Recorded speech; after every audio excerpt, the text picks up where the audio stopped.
Hello guys, welcome to the new video. Before starting the today's session, please share this video to your friends and subscribe the channel. In the previous session, we have discussed about the basics and introduction of amino acids.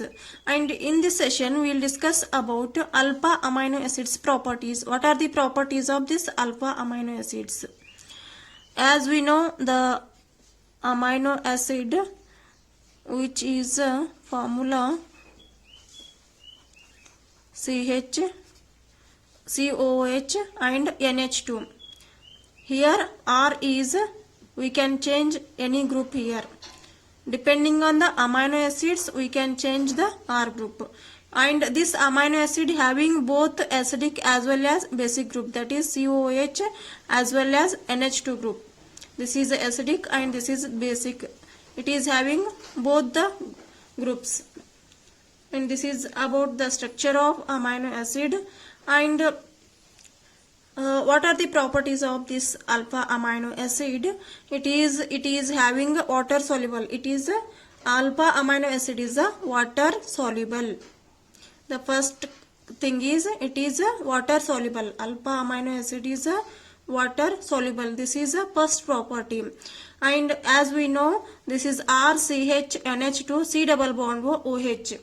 In this moiety, here oxygen is this COOH.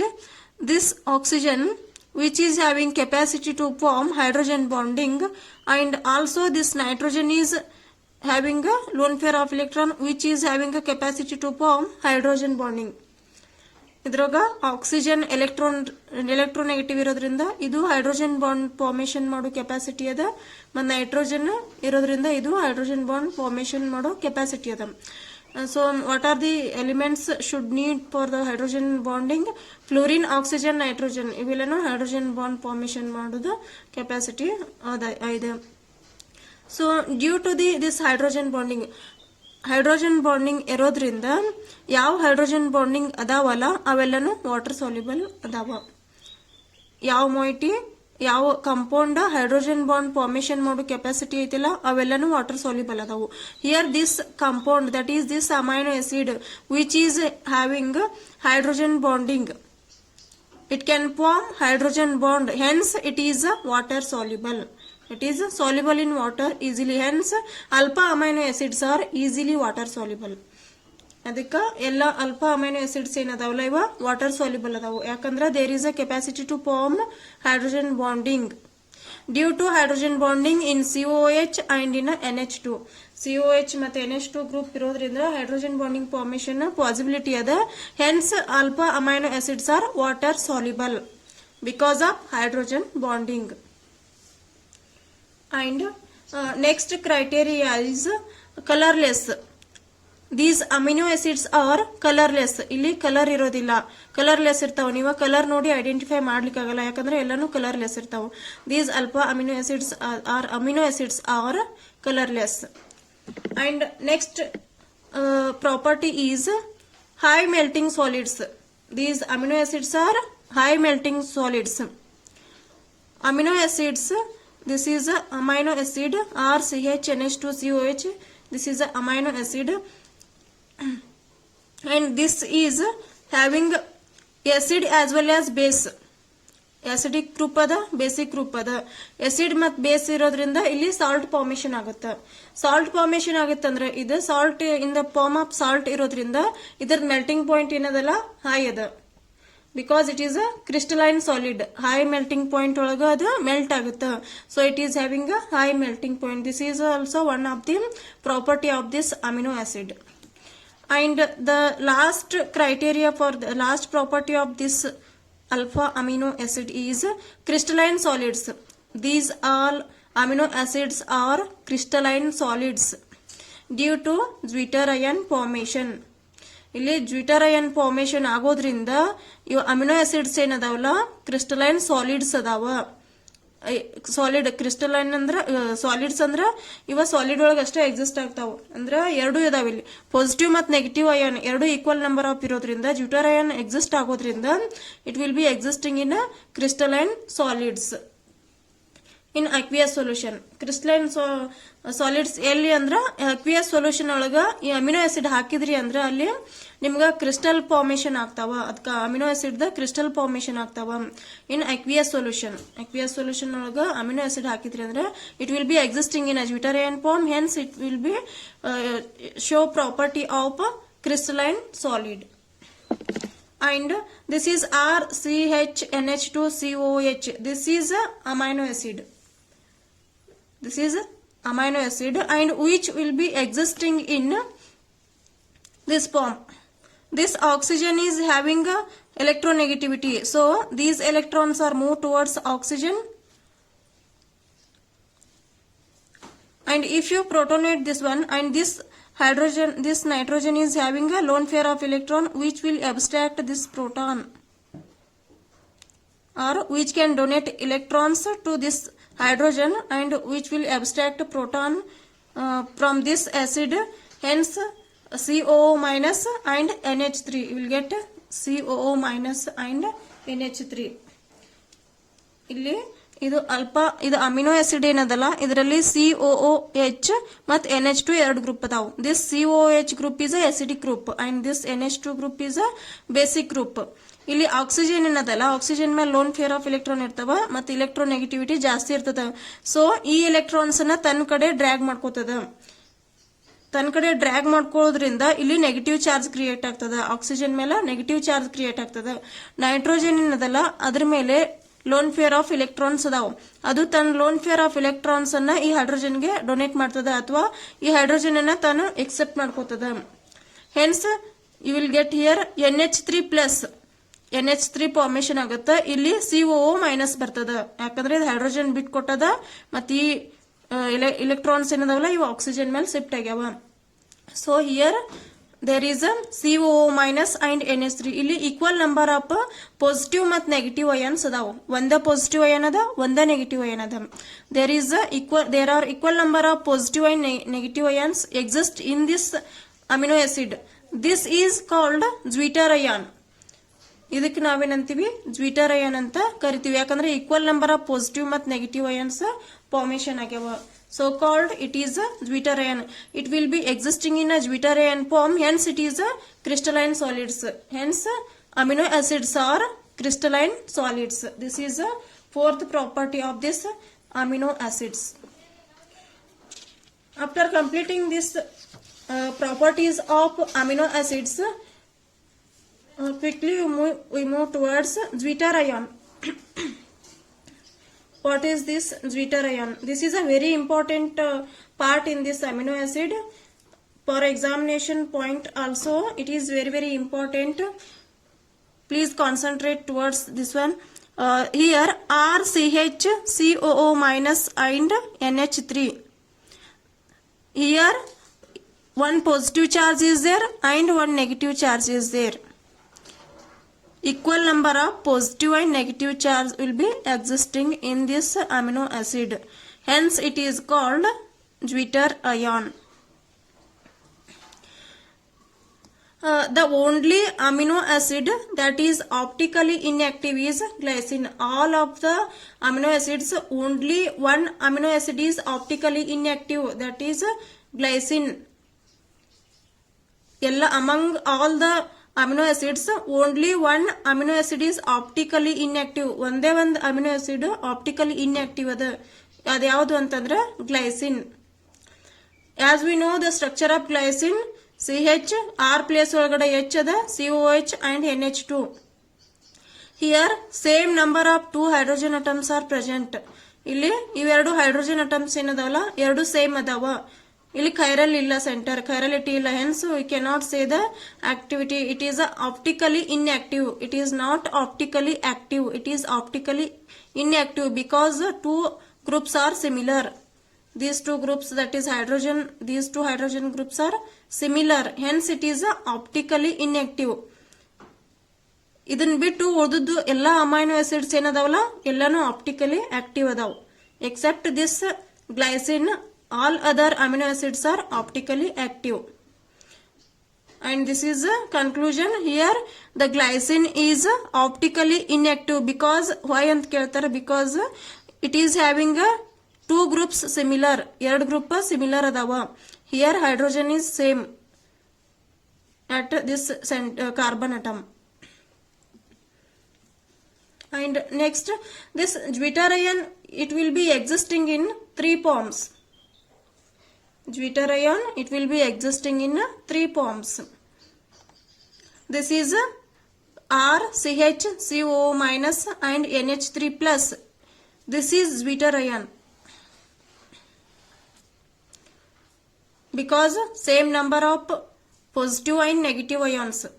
NH3 plus ada, CO minus ada. Equal number of positive ಮತ್ತು negative ions exist ಆಗವ. ಇದಕ್ಕೆ ನಾವೇನಂತೀವಿ deuterium ಅಂತೀವಿ.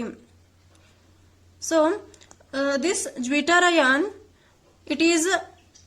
it will be existing in a three forms: acidic, basic and neutral condition. ಬೇರೆ ಬೇರೆ condition ಒಳಗಡೆ ಬೇರೆ ಬೇರೆ ರೀತಿ act ಆಗ್ತದೆ ಇದು deuterium. ಇಲ್ಲಿ ಏನದ ಕಂಡೀಷನ್ pH 7 ಅದ.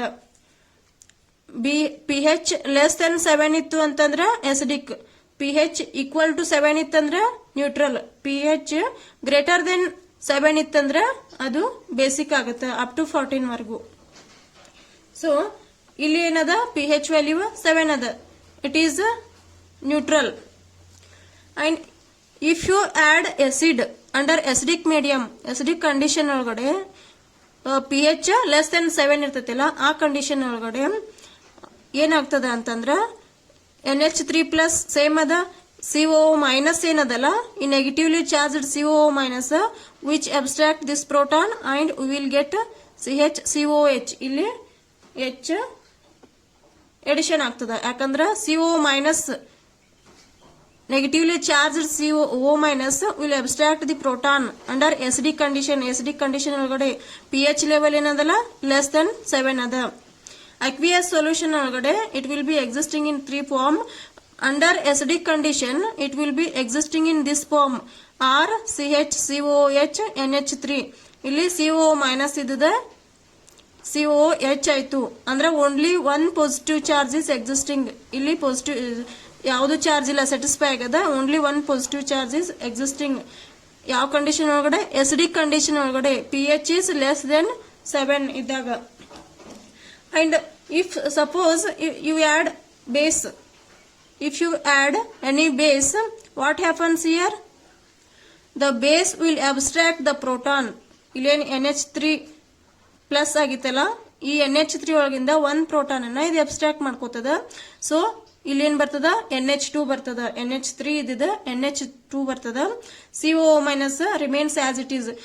ಇದು ಯಾಕೆ ಅಬ್ಸ್ಟ್ರಾಕ್ಟ್ ಮಾಡ್ಕೊಳಕಾಗಿಲ್ಲ ಅಂದ್ರೆ ಇದು ಆಲ್ರೆಡಿ ನೆಗೆಟಿವ್ಲಿ ಚಾರ್ಜ್ ಅದ, ಇದು ಬೇಸ್ ಅದ, ಇದು ರಿಪೆಲ್ ಆಗ್ತಾವ, ಇಲ್ಲಿ ಅಬ್ಸ್ಟ್ರಾಕ್ಟ್ ಮಾಡ್ಕೊಳಕ್ ಆಗಂಗಿಲ್ಲ. ಸೊ ಇದು ಪಾಸಿಟಿವ್ಲಿ ಚಾರ್ಜ್ ಏನಿತ್ತಲ್ಲ ಇದು ನೆಗೆಟಿವ್ಲಿ ಚಾರ್ಜ್ ಇತ್ತು. So this will abstract this proton and charge ಹೋಗ್ತದ, ಇಲ್ಲಿ NH2 ಬರ್ತದ. This is under basic condition. pH is greater than 7.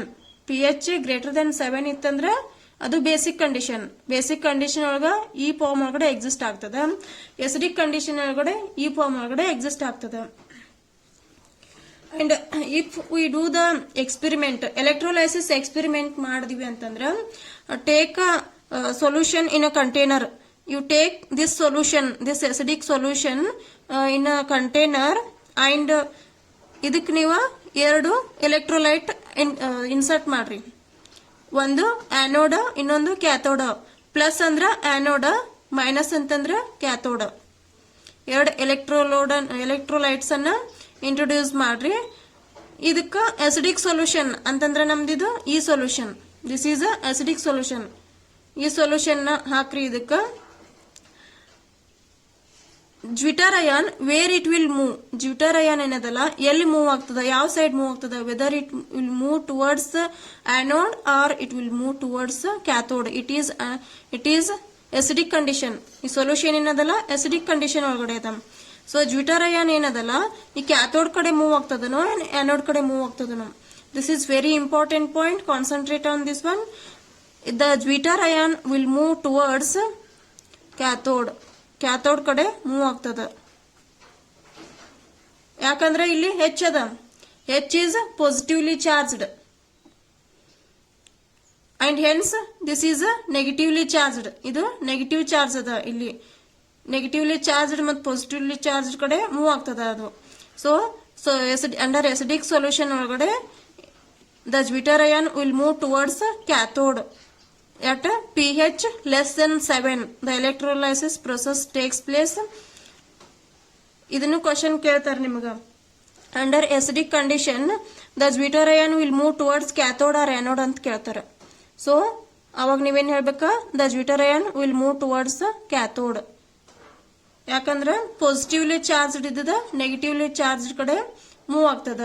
Hence it is moving towards cathode under acidic condition at a pH less than 7. And at basic condition ಒಳಗಡೆ ಏನಾಗ್ತದ, same container ತಗೋರಿ, ಅದಕ್ಕೆ ಇದು basic solution ಏನದಲ್ಲ ಈ solution add ಮಾಡ್ರಿ. ಇಲ್ಲಿ 2 electrolytes ಅನ್ನ ಇನ್ಸರ್ಟ್ ಮಾಡದ. One is positive and one is negative. Positive is called anode and negative is called cathode. If you are adding this basic solution to this one, your zwitterion will move towards ಎಲ್ಲಿ move ಆಗ್ತದ, ಅದು positive ಕಡೆ move ಆಗ್ತದ. ಯಾಕಂದ್ರೆ CO minus ಅದ, negative charge ಇರೋದ್ರಿಂದ it will move towards this anode. Anode positively ಐತಿ, ಇದು ನೆಗೆಟಿವ್ಲಿ ಇರ್ತದ. ಅದಕ್ಕೆ ನಿಮ್ ಜ್ವಿಟರ್ ಅಯಾನ್ ಎಲ್ಲಿ ಮೂವ್ ಆಗ್ತದ, ಯಾವ ಕಡೆ ಮೂವ್ ಆಗ್ತದ, ಆನೋಡ್ ಕಡೆ ಮೂವ್ ಆಗ್ತದ. Under basic condition that is pH is greater than 7. ಇಲ್ಲಿ pH ವ್ಯಾಲ್ಯೂ ಏನದಲ್ಲ ಗ್ರೇಟರ್ ದೆನ್ 7 ಅದ. Electrolysis process takes place under basic condition and the zwitterion will move towards anode at pH greater than 7. ಇವೆರಡು ಈ 3 form ಒಳಗಡೆ exist ಆಗ್ತದೆ. ಇದು ಒಂದು acidic, basic and neutral. Acidic condition ಒಳಗಡೆ cathode ಕಡೆ ಮೂವ್ ಆಗ್ತೈತಿ. ದಿಸ್ ಎಸಿಡಿಕ್ ಕಂಡೀಷನ್ ಒಳಗಡೆ ಕ್ಯಾಥೋಡ್ ಕಡೆ ಮೂವ್ ಆಗ್ತದೆ. ಆಮೇಲೆ ಬೇಸಿಕ್ ಕಂಡೀಷನ್ ಒಳಗಡೆ ಆನೋಡ್ ಕಡೆ ಮೂವ್ ಆಗ್ತದ. ಎಟ್ ಈಕ್ವಲ್ ಅಂದ್ರೆ at neutral condition pH is 7. This is a neutral condition. Neutral condition ಒಳಗಡೆ ಏನಾಗ್ತದೆ ಅಂದ್ರೆ it is called as isoelectric point. Neutral condition ಒಳಗಡೆ ಏನಾಗ್ತದ, ಐಸೋ ಎಲೆಕ್ಟ್ರಿಕ್ ಪಾಯಿಂಟ್ ಅಂತ ಕರಿತೀವಿ. ಅದನ್ನ ನಾವು ಅದ ಯಾವ ಕಡೆ ಮೂವ್ ಆಗ್ತದೆ ಅಂದ್ರೆ at pH 7 this ಜ್ವಿಟರ್ ion cannot move either acidic or basic. ಅಂದ್ರೆ ಎಸಿಡ್ ಕಡೆನೂ ಮೂವ್ ಆಗಂಗಿಲ್ಲ, ಬೇಸಿಕ್ ಕಡೆನೂ ಮೂವ್ ಆಗಂಗಿಲ್ಲ. It will B remains constant as it is. pH 7 ಅಂದ್ರೆ ನಾಟ್ ಎಕ್ಸಾಕ್ಟ್ಲಿ 7, ನಿಯರ್ ಟು 7 ಇರಬಹುದು. ಅದಕ್ಕೆ ನಾವು ಐಸೋ ಎಲೆಕ್ಟ್ರಿಕ್ ಪಾಯಿಂಟ್ ಅಂತ ಕರಿತೀವಿ. It depends on Ka value, that is pK value. Depends upon pK value and it will exist as a isoelectric point. This point is called as isoelectric point because at this pH 7 the ಜ್ವಿಟರ್ ion will not move towards either acid or base. Either acidic condition ಒಳಗಡೆನೂ move ಆಗಂಗಿಲ್ಲ, basic condition ಕಡೆನೂ move ಆಗಂಗಿಲ್ಲ. ಇದು constant ಇರ್ತದ. It will be existing in constant. Hence, this point is called isoelectric point. ಇದಕ್ಕೆ ನಾವು isoelectric point ಅಂತ ಕರಿತೀವಿ. Thank you for watching this video.